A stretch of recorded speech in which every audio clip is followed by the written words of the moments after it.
তো হাই বন্ধুরা, আজকে বলবো না যে মাঠ এসছে, আজকে মাঠ থেকে বাড়ি যাচ্ছে ছাগল ছড়িয়ে একটু ঘাস নিয়ে। এই দেখো, যারা ঝামেলা ঝঞ্ঝট করছো, চারিদিকে ঝামেলা ঝঞ্ঝট হচ্ছে, তাদেরকে বলছি তারা ঝামেলা ঝঞ্ঝট না করে, এই হিন্দু মুসলমান না করে তারা দু চারটে করে ছাগল কিনে লাও, কোনো ঝামেলা ঝঞ্ঝট হবে না।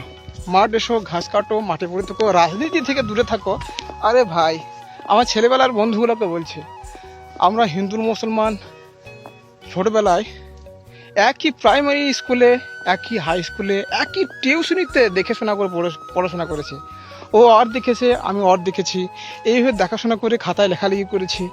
তারপরে মিড ডে মিল যখন দিত না, সে মিড ডে মিল করে কেউ যদি থালা নিয়ে আনে যেত, সে হিন্দু ভাইয়ের থালাতে বা মুসলমান ভাইয়ের থালাতে খেয়ে নিয়েছি। বা যদি কোনো দিন থালা নিয়ে যায়নি, একই থালাতে দুই বন্ধু মিলে একসাথে খেয়ে নিয়েছি। ছোটবেলায় যখন কোনো দ্বিধা দ্বন্দ্ব ছিল না, হারে ভাই, এই বড় হয়ে এত দ্বিধাবোধ কেন? হ্যাঁ, এখন তো দ্বিধাদ্বন্দ্ব কোনো থাকা উচিত নয়, কারণ এখন বড় হয়েছি, বুঝতে শিখেছি। যত বড় হয়েছে তত বুদ্ধি লোপ পাচ্ছে মনে হচ্ছে। কোনো দ্বিধাবোধই নেই আমার বন্ধুদের সাথে, হিন্দু বন্ধুদের সাথেও কোনো দ্বিধাবোধ নেই, মুসলিম বন্ধুদের সাথেও কোনো দ্বিধাবোধ নেই। আমরা সব ঠিকই আছে। তা যখন এক থালাতে বা একই প্রাইমারি স্কুলে পড়েছি, তখন যদি দ্বিধাবোধ হয়নি, এখন তো বুঝতে শিখেছি, এখন কেন ঝামেলা করবো?